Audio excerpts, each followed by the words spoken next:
Have you ever spent more time thinking about what to do than actually doing it? You go back and forth about starting a new workout. You second guess your food choices. You keep putting off decisions because you're afraid of getting it wrong. That mental spiral is not just stress, it's overthinking. And in midlife, it's become your default. In this episode, we discuss why you keep spinning in circles, what overthinking is really costing you, and what needs to shift so you can finally move forward with clarity and confidence. This is the show for midlife women who want to stop second guessing and start feeling strong, focused, and fully themselves. I am Heike Yates, a midlife fitness expert and mindset coach. On the Pursue Your Spark podcast, I share simple, no fluff strategies for movement, mindset, and nutrition so that you can stop spinning your wheels and start showing up with strength and confidence. Because thriving in midlife doesn't start with perfection. It starts with one bold step. Strong, confident, fully you. That's how we do midlife.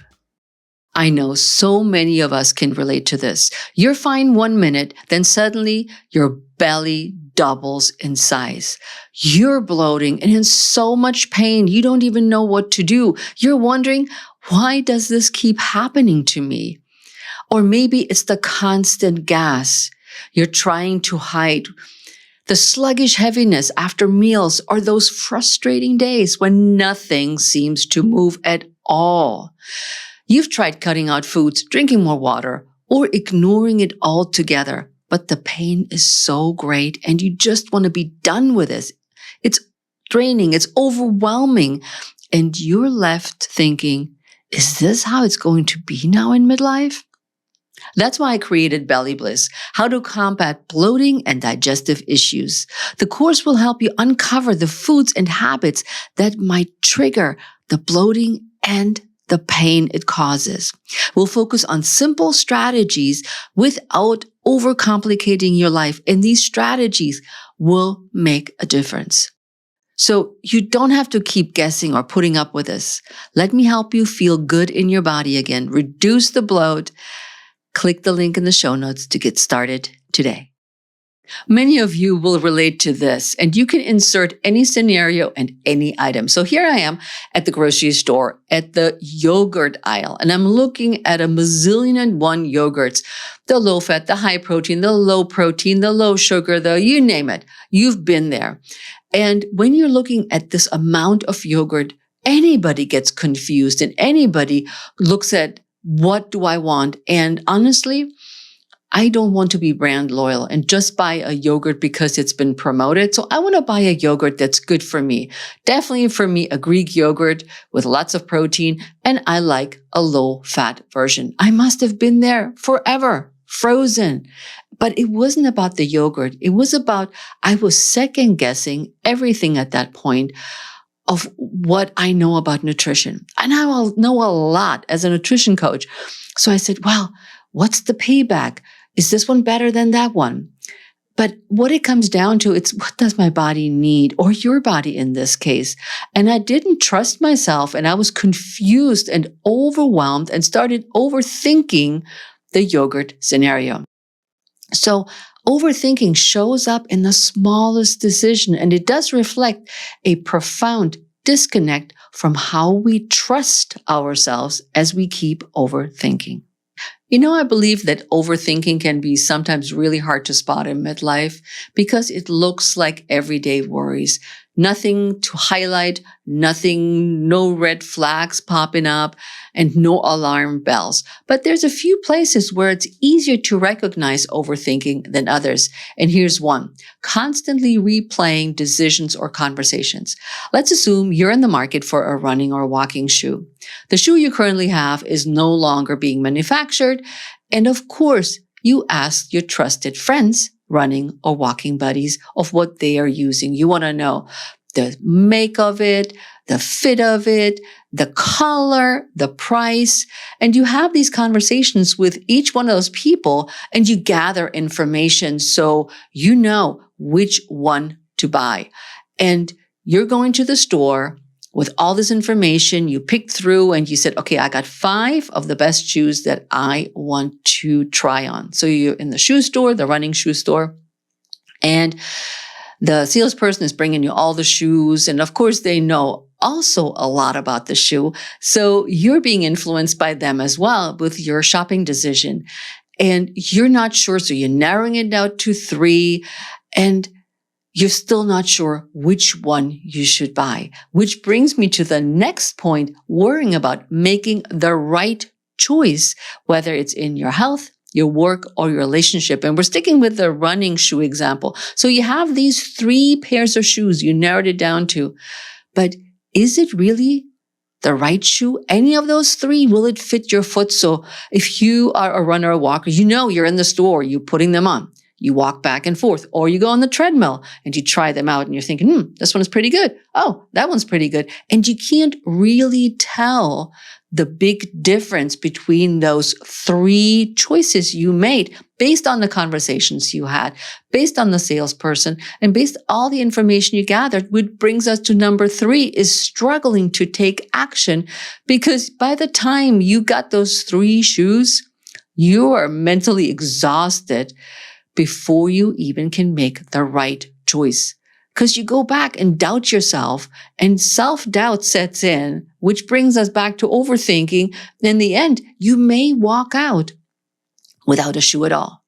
Because you made a decision of what to buy, you weren't sure of this is the right choice, and then you can't make a decision because it all is too much.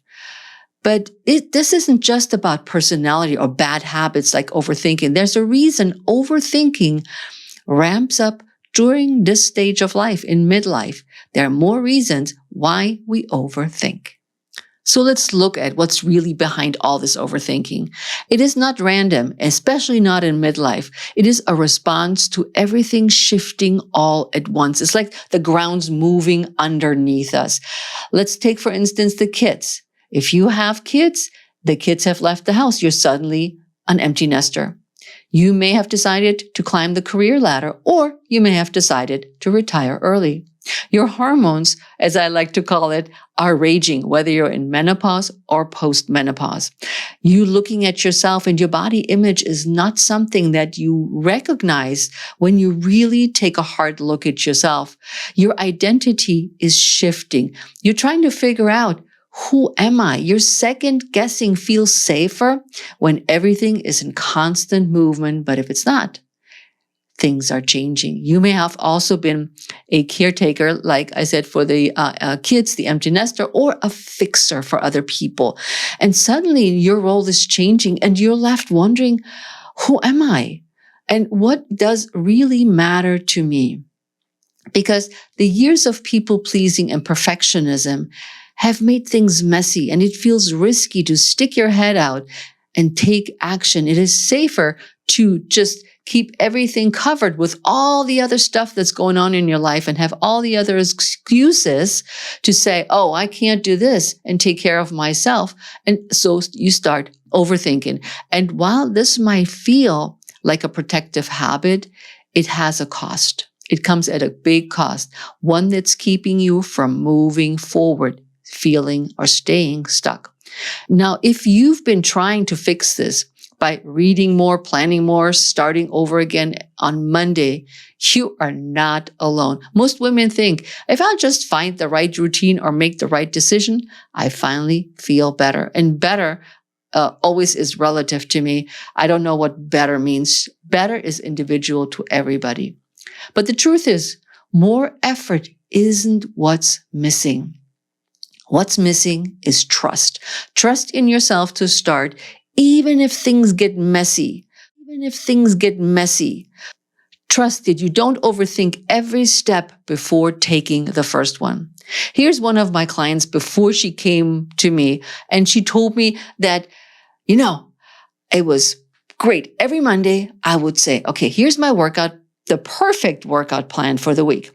I would map it all out. On Monday, Pilates, then on Tuesday, strength and cardio on Wednesday, only to change it 3 times by Tuesday afternoon because things got in the way. I was so worried about making it efficient, smart, and most importantly, age appropriate, that I wasn't moving at all. And in her case, perfectionism and overthinking paralyzed her even when she wanted to feel better. And better in her case meant, I just want to consistently exercise. But that workout planning loop just didn't work out for her because she started overthinking, she started overcommitting, and she started to try to be perfect. Overthinking is not just annoying, it's a problem. Many women think overthinking is harmless or even helpful because you want to make the right decision. You don't want to make the wrong decision, spend money on something that you don't like, or make a decision in your job that backfires at you. So overthinking can be that security blanket that we think we need, but it's not protecting us. It is, in fact, holding us back. Hey, it's Heike, and it's time for some real talk. Midlife can feel like a wild plot twist. One minute you're crushing it, and the next you're Googling how to get unstuck without selling everything and moving to Italy. That's precisely why I wrote Pursue Your Spark, your guide to escaping midlife traps, reclaiming confidence, and living fully. Whether you're just starting over, leveling up, or looking to thrive for the long haul, this book's your no fluff, no guilt guide to getting back to you. Ready to stop spinning and start sparking? Grab your copy now. The link is waiting for you in the show notes. It drains your energy and confidence.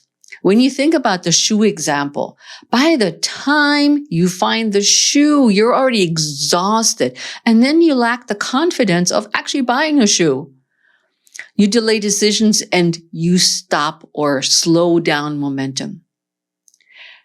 In any case of scenario, and let's go away from the shoe, let's go to nutrition. Delaying a decision with the yogurt. Think about the yogurt story I told you. It is making the decision. It's not like, okay, I know which yogurt I want. This is the one I'm going to go for, and actually move on and try that yogurt. It may not be the best yogurt you've ever had, but then the next time you say, okay, I'm not going to buy this one, but I keep moving forward. I'm not standing there in indecision and not taking action. And this creates, of course, self-doubt and frustration. You're frustrated when you can't find the right shoe, not the right yogurt, because you doubt yourself more than you realize. And that is frustrating. It drains your energy and your confidence, just like I said. It helps you, or it keeps you from feeling present and grounded. Because your mind's gone constantly spinning, saying, oh man, I should be maybe doing this. And I'm so frustrated. I couldn't find the right shoe. Oh man, how much time did I spend in the grocery store because of my shopping? So let's stop all this. You are capable enough to change. You don't need momentum. You don't need to make always the right decision. When you overthink, you aren't avoiding failure. It could still be the wrong shoe. It could be still this yogurt that you don't like. It could be still that you're missing out some of the workouts, but you're avoiding not taking action. And that's the one thing that you need to create real change is you are moving forward. You are taking action. And I'm putting an episode link in the show notes, 233, Overcoming Fear of Failure in Midlife. So I put a link in the show notes for you to check it out. Now, let me highlight this overthinking scenario and why it's a problem and not helpful with a little story. So my client Susan told me that she was invited on a hiking trip with friends and wanted to go, but her mind went straight to, what if I can't keep up? What if I'm the slowest one?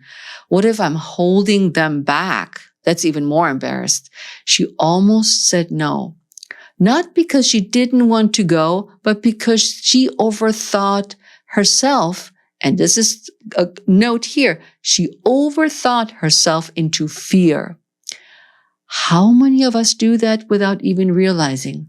So in her case, I said, what? You want to go on a hiking trip? Alrighty, that's a good task for your coach. Let's work on hiking strength that you need for your trip. So think about that. Overthinking isn't always about tasks, but it can hold us back from the things we enjoy, the connections we make, and the experiences we have along the way. So now you say, okay, Heike, so what should I do? What do I need to do in order to move forward? If it's not overthinking and second guessing myself all the time, what is it? It's not doing more. It's about shifting what you focus on and what you believe is possible. You need clarity of what you want, not more information. You already know enough. As I always say, we're starting from where we're at with what we got. You don't need more than what we got. We keep learning as we progress. Now you need to trust yourselves to start. So no more second guessing, just dive in. You need forward movement, not perfection, because taking small, consistent steps creates momentum. Even if it's not perfect, moving forward, messy. I said it now a couple of times in this episode. And you need support, not another plan. Overthinking isn't solved by doing more. It's solved by doing things differently. So I want you to think about one scenario that you can relate to from this episode and say, oh yeah, man, I do this all the time. And I want you to say, okay, I'm getting clarity. Let's use the yogurt. This is the yogurt. I'm going for the high protein Greek yogurt. That's what I'm going for. Next time I may try a different brand, but I bought it and I'm done. I'm setting up my workout plan. It's not going to be perfect, which is not what we need, but I'm hitting as many of the workouts as I can and for as long as I can. And then you say, trust what you know. Trust what I know in your case. Trust that you can do it. You have the confidence. You may do things a little bit differently.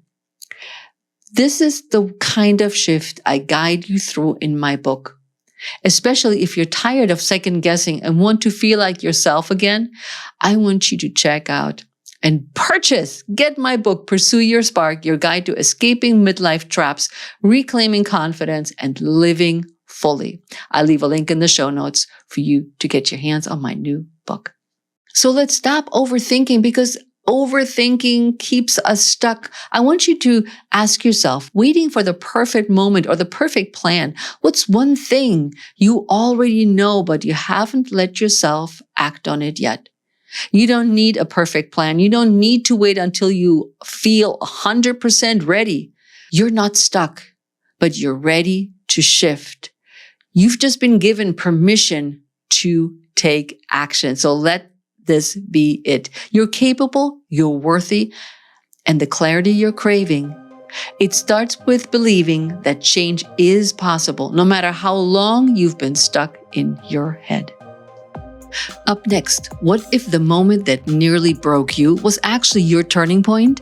In the next episode, you'll meet Amy Thurman, a woman who lived with a broken neck for 6 months, lost everything, and still found a way to rise. Now she helps women rebuild after life knocks them down, showing us what's possible when you face fear, tap into resilience, and own your story. This episode is raw, powerful, and it might just shift how you see your own strength, because this is what it means to be strong, confident, fully you, and that's how we do midlife.